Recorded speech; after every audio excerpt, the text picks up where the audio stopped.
இளைய சமுதாயமே, உங்கள் அனைவரையும் இங்கே சந்திப்பதில் இன்றைக்கு நான் மிகவும் மகிழ்ச்சி அடைகின்றேன். தமிழகத்தை கொள்ளையடித்துக் கொண்டிருக்கின்ற இந்த கும்பலை மக்கள் எண்ணத்திற்கு எதிராக செயல்பட்டுக் கொண்டிருக்கின்ற இந்த கும்பலை முடிவுக்கு கொண்டு வரவும், மத்தியில் ஆட்சி செய்கின்ற மோடியின் ஆட்சியை முடிவுக்கு கொண்டு வருகின்ற விதமாக துரோக கூட்டணியை முறியடித்து மாபெரும் வெற்றி பெறுகின்ற விதமாக அம்மா மக்கள் முன்னேற்ற கழகத்திற்கு அருமை சகோதரர் அப்பாதுரை அவர்களுக்கு நீங்கள் பரிசு பெட்டகம் சின்னத்திலே வாக்களித்து வெற்றி பெற செய்ய வேண்டுமாய் பணிவன்போடு உங்களை கேட்டுக் கொள்கின்றேன். இதே தெய்வம் அம்மா அவர்கள் இருந்தவரை தமிழ்நாட்டு நலன்கள் எல்லாம் பாதுகாக்கப்பட்டன. ஆனால் இன்றைக்கு அம்மா அவர்கள் மறைவிற்கு பிறகு நம்மால் ஆட்சிக்கு வந்தவர்கள் ஆட்சிக்கு அமர்த்தியவர்களுக்கும் துரோகம் செய்துவிட்டு, அம்மாவின் தொண்டர்களுக்கும் துரோகம் செய்துவிட்டு, தமிழக மக்களுக்கும் துரோகம் செய்துவிட்டு, மோடியின் காலடியிலே கட்சியையும் ஆட்சியையும் அடகு வைத்து விட்டார்கள். போதா குறைக்கு அம்மா அவர்களுக்கே துரோகம் செய்கின்ற விதமாக அம்மாவிற்கு நினைவிடம் கட்டக்கூடாது என்று சொன்ன நீதிமன்றம் வரை சென்ற பாட்டாளி மக்கள் கட்சியுடனும், அம்மாவின் திருவுருவப் படத்தை சட்டமன்றத்திலே வைக்கக்கூடாது என்று சொன்ன விஜயகாந்துடனும் இன்றைக்கு கூட்டணி வைத்திருக்கிறார்கள். இந்த கட்சிகளை துரோக கூட்டணியை முறியடிக்கின்ற விதமாகவும், மற்றொரு கூட்டணி அவர்களை பயில்வான் கூட்டணி என்றும் பலமான கூட்டணி என்றும் சொல்கின்ற மக்களை ஏமாற்ற வந்திருக்கின்ற முரண்பாடுகளின் ஒட்டுமொத்த கூட்டணியாக இருக்கின்ற திமுக தலைமையிலான கூட்டணியும் நீங்கள் முறியடிக்கின்ற விதமாகவும், இந்த தேர்தலில் அம்மாவின் உண்மையான தொண்டர்களால் இயக்கப்படுகின்ற அம்மா மக்கள் முன்னேற்ற கழகத்திற்கு பரிசு பெட்டகம் சின்னத்திலே வாக்களிக்க வேண்டுமாய் மீண்டும் உங்களை கேட்டுக் கொள்கின்றேன். இங்கு நமது அருமை சகோதரர் அப்பாதுரை அவர்களை எதிர்த்து போட்டியிடுகின்ற கட்சிகள் என்னென்ன என்பதை எண்ணி பாருங்கள். தமிழ்நாட்டை வஞ்சித்து, தமிழ்நாட்டை இந்திய வரைபடத்திலேயே இருக்கிறதா என்பதை கூட மறந்துவிட்டு, ஏற்கனவே இங்கு புயல் அடித்தாலும் சரி, வெள்ளம் வந்தாலும் சரி, எந்த ஒரு பிரச்சனை வந்தாலும் தமிழ்நாட்டை கண்டுகொள்ளாத மோடியின் கட்சியின் வேட்பாளர், இன்னொரு புறம் கம்யூனிஸ்ட் கட்சியின் வேட்பாளர், அவர்கள் கூட்டணியிலே உள்ள காங்கிரசுக்கு இங்கே ஆதரவாக இருக்கிறார்கள். ஆனால் கேரளாவிலே காங்கிரஸை எதிர்த்து போட்டியிடுகின்றார்கள். ராகுல் காந்தி அங்கே வயநாட்டிலே போட்டியிடுகின்ற தொகுதியில் கூட கம்யூனிஸ்ட் கட்சியின் தலைவர், அங்கு உள்ள முதலமைச்சர் பினராயி விஜயன் வேட்பாளர் நிறுத்தி ராகுல் காந்தியை தோற்கடிப்போம் என்கிறார்.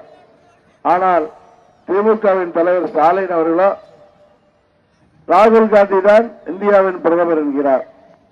எத்தனை முரண்பாடுகள் இவர்களிடத்திலும். கம்யூனிஸ்ட் கட்சிகளே காங்கிரஸை ஏற்றுக்கொள்ளவில்லை. ஆனால் பிற மாநிலங்களிலும் எந்த ஒரு காங்கிரஸை ஏற்றுக்கொள்வதாக இல்லை. இன்றைக்கு இந்தியா இருக்கிற சூழ்நிலையில பாராளுமன்ற தேர்தலுக்கு பிறகு எந்த ஒரு கட்சிக்கும் அறுதி பெரும்பான்மை கிடைக்கப் போவதில்லை. தமிழ்நாட்டு மக்கள் நீங்கள் தீர்மானிக்கின்ற ஒரு நபர்தான் இந்தியாவின் பிரதமராக முடியும். மதச்சார்பற்ற கட்சியைச் சேர்ந்த ஒருவரை தமிழ்நாட்டு மக்களாகிய நீங்கள் உங்களை பிரதிநிதியாக தேர்ந்தெடுக்கின்ற பாராளுமன்ற உறுப்பினர்கள் தான் தேர்ந்தெடுக்கப் போகிறார்கள். அதற்கு யாரிடமும் எதற்கும் சமரசம் செய்து கொள்ளாத, உங்களுக்காக உழைக்கின்ற, தமிழ்நாட்டிலே நீங்கள் எதிர்பார்க்கின்ற மாற்றத்தை உருவாக்குகிற இயக்கமாகிய அம்மா மக்கள் முன்னேற்ற கழகத்திற்கு நீங்கள் வாக்களிக்க வேண்டும்.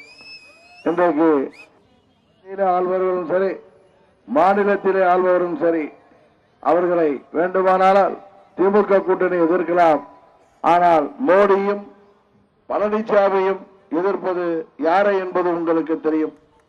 டிடிவி தினகரனுக்கு சின்னம் கிடைத்து கூடாது என்பதற்காக அவர்கள் எத்தனை அதிகார துஷ்பிரயோகங்கள், எத்தனை தடைகளை செய்தார்கள். உச்ச நீதிமன்றத்தில் சென்றுதான் நாம் நமது சின்னத்தையே பெற வேண்டிய சூழ்நிலை இருக்கிறது. இந்த மாபெரும் இயக்கத்தை அம்மாவின் தொண்டர்களால் 95% தொண்டர்களால் இயக்கப்படுகின்ற இயக்கத்தை சென்னையிலிருந்து கன்னியாகுமரி வரை கிளைகள் இல்லாத ஊரே இல்லை என்கின்ற அளவிற்கு இன்றைக்கு சிறப்பாக இயங்கிக் கொண்டிருக்கின்ற இயக்கத்தை தமிழ்நாடு முழுவதும் வேட்பாளர்களை அம்மா வழியிலே நிறுத்துகின்ற ஒரு இயக்கத்தை அவர்கள் சுயேட்சைகள் என்கிறார்கள். ஆர்கே நகரில் இப்படித்தான் சுயேட்சையாக அவர்கள் என்னை களமிறக்க செய்தார்கள்.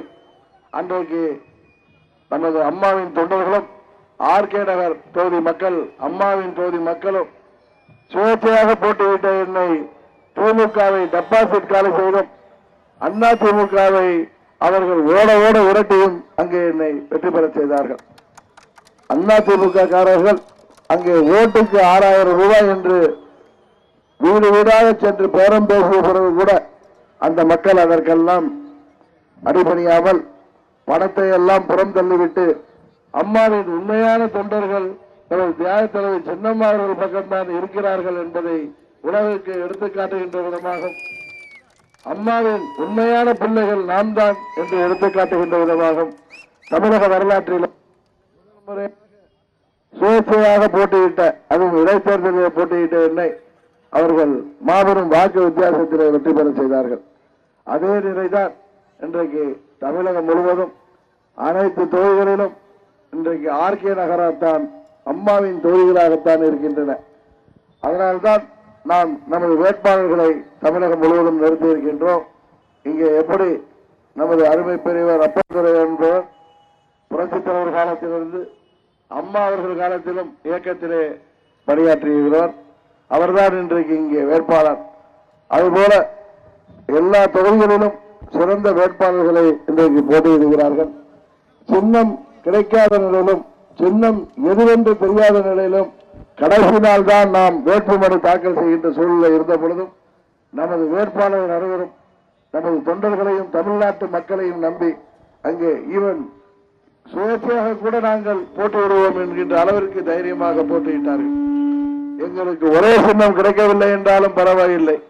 கோயம்புத்தூருக்கு ஒரு சின்னம், நீலகிரிக்கு ஒரு சின்னம், பொள்ளாச்சிக்கு ஒரு சின்னம் என்று 40 பாராளுமன்ற தொகுதிகள் 40 சின்னம் கொடுத்தாலும் 19 இடைத்தேர்தல்கள் நடைகின்ற தொகுதிகளே 19 சின்னங்கள் கொடுத்தாலும் போட்டியிடுவோம் என்று நமது வேட்பாளர்கள் அம்மாவின் உண்மையான தொண்டர்கள் இன்றைக்கு அணிவகுத்து நின்றார்கள். உங்களுக்கு எல்லாம் தெரியும், உச்ச நீதிமன்றம் வரை நாம் சென்று போராடி 26ஆம் தேதி மதியம் 1 மணிக்குத்தான் நமக்கு பொது சின்னம் ஒதுக்க வேண்டும் என்று உச்ச நீதிமன்றம் ஆணையிட்ட பிறகு நமது வேட்பாளர்கள் கடைசியாக 2 மணிக்கு சென்று தமிழ்நாடு முழுவதும் பாண்டிச்சேரியிலும் வேட்புமனு தாக்கல் செய்தார்கள். அதன் பிறகு நான் எனது சுற்றுப்பயணத்தை தொடங்கிய பிறகுதான் 23ஆம் தேதி இரவு தான் நமக்கு இந்த சின்னம் கிடைத்தது. அவர்கள் கொடுத்த 36 சின்னங்களிலே 35 சின்னங்கள் என்பது அது சின்னங்களே அல்ல, ஏதோ காயலாங்கடையிலே போட வருகின்ற பொருட்களை போல அவை அனைத்தும் இருந்தன. ஆனால் அம்மாவின் ஆசையோடு அதிலே நமது பரிசு பெட்டகம் சின்னம் ஒரு சிறப்பான சின்னம், தமிழக மக்களால் ஏற்றுக்கொள்ளப்படுகின்ற சின்னம் அதில் இருக்கின்றது. இந்த பரிசு பெட்டி என்பது தமிழ்நாட்டிலே உள்ள கல்லாப்பெட்டியை காலி செய்வதற்கான சின்னம் என்பதை எண்ணி பார்க்க வேண்டும். இது கல்லாப்பெட்டிக்கும் பரிசு பெட்டிக்கும் நடக்கின்ற தேர்தல். இந்த தேர்தலிலே பாராளுமன்ற தேர்தலிலும் சரி, சட்டமன்ற இடைத்தேர்தலும் சரி, நீங்கள் எங்களுக்கு மாபெரும் வெற்றி தருவீர்கள் என்பது நன்றாக தெரியும். இந்த ஆட்சி மே 23 முடிவுக்கு வரக்கூடிய சூழ்நிலை இருக்கிறது. காரணம், சட்டமன்ற தேர்தலிலே 18 தொகுதிகளிலே 8 தொகுதியிலே வெற்றி பெறவில்லை என்றால் இந்த ஆட்சி முடிவுக்கு வந்துவிடும் என்பது உங்களுக்கு தெரியும். தமிழகத்தை வஞ்சிக்கின்ற மத்திய மாநில ஆட்சியாளர்களுக்கு முடிவு கட்டுகின்ற விதமாக அருமை சகோதரர் நமது வெற்றி வேட்பாளர் அப்பாதுரை அவர்களுக்கு பரிசு பெட்டகம் சின்னத்திலே நீங்கள் வாக்களித்து வெற்றி பெற செய்ய வேண்டும் என்று கேட்டுக்கொள்கின்றேன். நமது பகுதியின் கோரிக்கைகளாகிய சுற்றுச்சூழல் மாசுபாடுகளை குறைப்பதற்கு சிறப்பு திட்டங்கள் வேண்டும். கௌசிகா நதியை சீரமைத்து அவிநாசி அத்திக்கடவு திட்டம் சேர்க்க வேண்டும். அத்திக்கடவு திட்டத்தில் சேர்க்க வேண்டும். கோவை சர்வதேச விமான நிலையத்தை விரிவாக்கம் செய்ய வேண்டும். மோடி ஆட்சியில் பாதிக்கப்பட்டிருக்கின்ற மோட்டார், பம்பு செட், கிரைண்டர் மற்றும் உதிரி பாகங்கள் தயாரிக்கும் குறுந்தொழில்களை பாதுகாப்பதற்கு நடவடிக்கை எடுக்க வேண்டும். பழங்குடியின மக்களின் வாழ்வாதாரத்தை ஏற்படுத்தி தருவது உள்ளிட்ட பல்வேறு கோரிக்கைகளை வைத்திருக்கிறீர்கள். இவை அனைத்தையும் நிறைவேற்றி தர நீங்கள் வாக்களிக்க வேண்டிய சின்னம் நமது பரிசு பெட்டகம். உங்களது வேட்பாளர் அருமை சகோதரர் அப்பாதுரை அவர்கள். உங்களது சின்னம் பரிசு பெட்டகம் என்று சொல்லி விடைபெறுகின்றேன். நன்றி, வணக்கம்.